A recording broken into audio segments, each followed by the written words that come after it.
Hey, what's up, guys? Welcome to the first ever episode of Murrah Motors. Shot one take of this before and decided that 15 minutes of me rambling was a bit much. This kind of is going to be an introduction video of what I'm going to do on this channel. I'm not going to get into working on anything today. It may be 2-3 months before I actually have time off again to go back to working on stuff and making videos. The making videos thing is just going to be a side project for my side projects.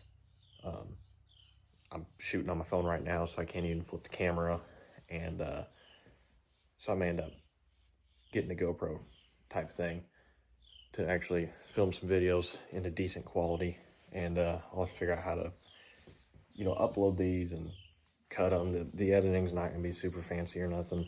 That's not what I'm worried about. Why I want to do this channel is every project I end up working on turns into way more than it should have been. I get into a project and you think it's gonna be simple, and then it turns into a whole big headache where everything's wrong, and I still have a four-wheeler tore apart because of that reason. And I've learned a lot of things the hard way, and I've learned a lot of things from very specific groups that have some really good guys that are willing to answer the phone at any time to answer my questions and help me fix my problem. And because some things there's just not a good YouTube video for. There's a lot of good channels out there. Like, I'll get into these 90s, early 2000s Polaris bikes, quads. And there's a lot of good channels out there. Guys like Mr. Fix-It and Toy Shop Restorations and Mid-Nebraska Motorsports, can't talk today, have a lot of specific videos, a lot of good videos on certain things. And there's a lot of good videos out there on YouTube. Some of them are a pain to find, some of them don't exist. A lot of the things I've ran into, it's just kind of been figure it out. And that isn't just the four-wheelers.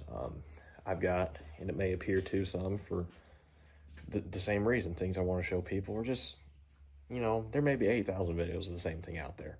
What's one more hurt? May see some maintenance things. I've got a beautiful 2013 6.7 Cummins with a G56 6-speed manual in it. Great truck. Last summer I rebuilt the whole front end in it, and that was a project that would have made a great series of episodes. And I think that's what I call them, is episodes, because there's ups and downs and headaches and heartbreak half the time, and I think episode's a very fitting name instead of videos. In the fall it was in the shop. I didn't have time to mess with it and had to head off, had to get headsets redone. So hopefully there's no big major projects, but suspension work, random odds and ends. When I get around to buffing the paint and doing things, I may make some videos on that. I'm just kind of going to make some videos on, all the motor projects I'm working on. And so what I've got sitting right here, finally just got running the other day, is a 2001 Polaris Explorer 250. Mostly what I'm going to be working on, at least for a while. I'll get into the 400s, but it's going to be 250s. I've got this one. It still needs some sprockets, sprocket chain.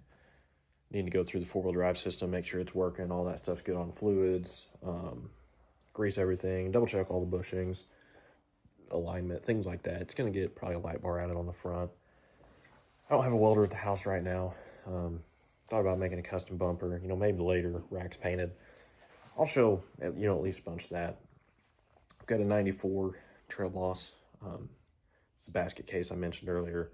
Got it, it's turned into a whole headache, ended up, the bottom end's bad on it. So I bought a motor to get this thing running. It needed the top end. So I'm going to take the good bottom end from this 01, combine it with the good top end out of that 94. We're going to slap a motor together, finally get that thing running, and probably sold. Once I go through everything else, we'll see.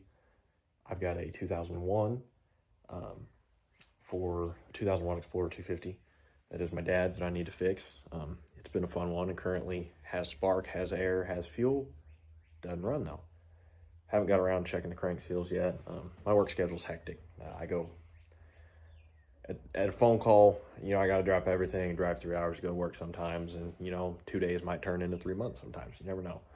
So finding time to work on stuff, especially spring and fall, those are big work seasons. And it's just been a cold winter, so I haven't wanted to sit in an unheated barn. This little shop will heat a lot easier though. And I'm planning on adding on to the front of it, boxing the porch in for more storage, so I got more workspace in here.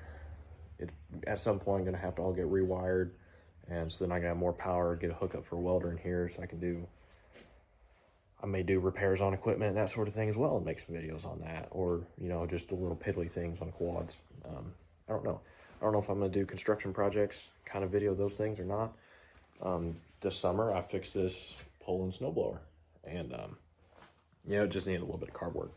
Not a big deal, but, you know, I'd make a video episodes. Sorry, I'm making some episodes on that. I've got a pellet grill here that needs, it needs a controller in it. I'm not really sure what else. I just got it. So, you know, I might make a video on that at some point. Just all my little motor projects I'm planning on making videos for. Just, you know, I'm not looking for fame, not looking for money here. I just want to pass the information on that I've gained that, you know, it's kind of hard to find sometimes. If you're not Facebook savvy or you're not in the groups that I'm in, you know, a lot of the things that I've learned from the guys I've learned, you wouldn't be able to.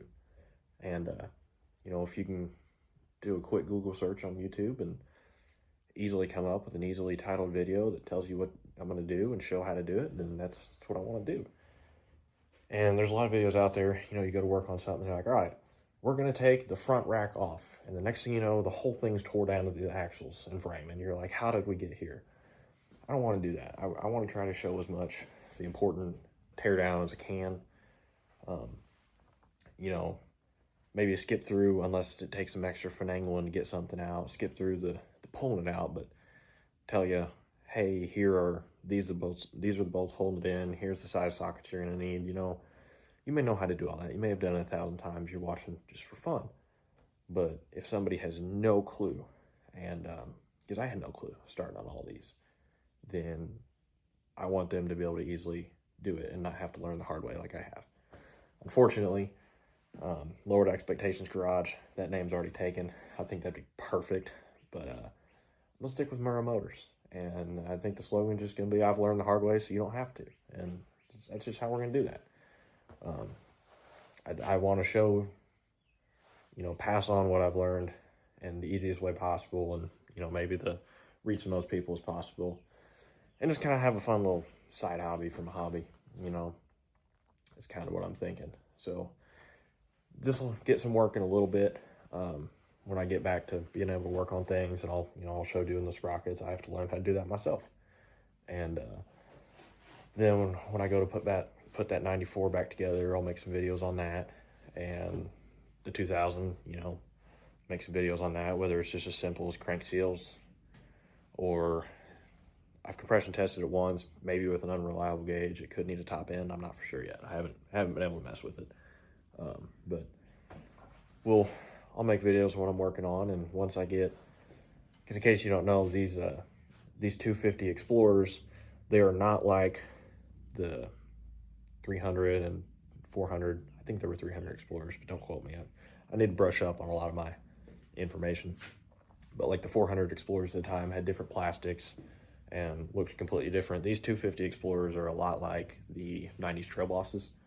To my understanding, the frames are the same. A lot of the setup is the same. The difference, the 2001s, the oil is injected into the carburetor instead of the nipple on the intake. And they have an electric fan, which a lot of times doesn't work or isn't hooked up. I need to figure out if this one even works. I don't think it's plugged in. The way that they kick on, like their thermostat, is unreliable sometimes. I know a lot of people move that or mess with that to try to make it reliable, or just put it on a switch, the fan on a switch. These have different transmissions. They've got the transmission with the high-low in reverse. The other Trail Bosses didn't have the low gear. And so, I mean, there's some differences, but all things considered, they're the same.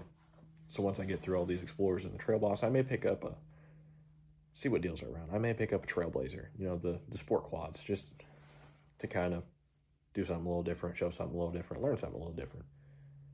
This summer I'm planning on picking up a little mini vintage bulldozer front end loader type of steel track machine from a buddy, and that'll be probably a learning experience. It's sitting in a tree line in who knows what condition. So, you know, it could just need a little shot of ether and some new hydraulic hoses, and maybe all right. May need a motor torn down. I mean, who knows yet? So that'll be a fun little project, and, you know, learn hydraulic systems, things like that. I'll throw videos of that on there. But to start with, it'll just be kind of Polaris stuff, and we'll see where it goes from there. And I think that's all I've got. You know, I'll try to keep the channel updated as I pick up new projects, continue with projects I've got, things like that. Hopefully, I'm probably gonna have to figure out a different camera system and maybe pick up a GoPro or something. Even though I know battery life's kind of very limited on those, but that way I can at least flip the camera around and, you know, sit here and talk while I'm pointing at something instead of having to add audio later and do all that mess. I really don't want to mess with that. And so, yeah, thanks for watching. Hope you stick with me. Hope, more importantly, I can learn some things, and we'll go from there. Catch you guys later.